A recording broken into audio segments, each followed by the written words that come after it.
ఒకసారి చిన్న గ్రామంలో రంగయ్య అనే రైతు ఉండేవాడు. అతను చదువు ఎక్కువగా చదవలేదు కాని చాలా తెలివైనవాడు. పొలం చిన్నదైనా ఆలోచనలు పెద్దవిగా ఉండేవి. అతను ఎప్పుడూ సమాజాన్ని గమనిస్తూ మితమైన శ్రమతో ఎక్కువ లాభం పొందే మార్గాలు వెతుకుతూ ఉండేవాడు. ఒకరోజు గ్రామానికి మఠాధిపతి రావడం జరిగింది. ఆయన భక్తులంతా వందల సంఖ్యలో వచ్చారు. మఠాధిపతి భోజనాల కోసం గ్రామ పెద్దవారు అన్నం, కూరగాయలు, పాలు, పండ్లు ఇవ్వాలని గ్రామస్తులకు ఆదేశించారు.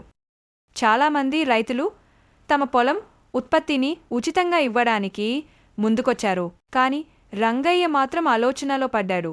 అంతే అతనికి ఓ తంత్రం తోచింది. తరువాత రోజు రంగయ్య తన ఇంటి ముందు పెద్ద కట్టలో ఉత్కృష్టమైన కూరగాయలు మఠాధిపతికి ప్రత్యేకంగా పండించినవి అని పలక వేశాడు. పక్కనే ధర గ్రామసేవలో రూ. 10 మాత్రమే అని కూడా రాశాడు. ఒకరిలో ఒకరు ఆ మాట విన్నారు. మఠాధిపతికి ఇస్తామంటే రంగయ్య కూడా ఇచ్చేస్తాడు అనే అభిప్రాయం ఏర్పడింది. కాని రంగయ్య మాత్రం అందరికన్నా ప్రత్యేకంగా వ్యవహరించాడు. ఆయన కూరగాయలు చూడటానికి ఆకర్షణీయంగా ఉండేలా కాగితాల్లో ప్యాక్ చేసి రంగురంగుల ట్యాగ్లు వేశాడు. మఠాధిపతికి సమర్పించేదనం అన్న పేరుతో గ్రామ పెద్దవారు కూడా రంగయ్య దగ్గరనుండే కూరగాయలు కొనుగోలు చేసి తన గొప్పదనం చాటుకున్నారు.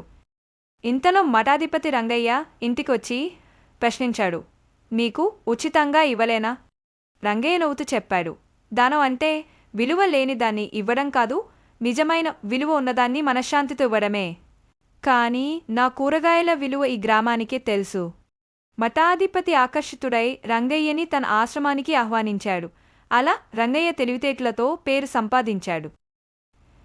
నీతి మోరాల్ తెలివిగా ఆలోచించగలిగినవాడు, బుద్ధిమంతుడు, కష్టపడి ఆలోచించి ముందడుగు వేసేవారికి అవకాశాలు కలుగుతాయి.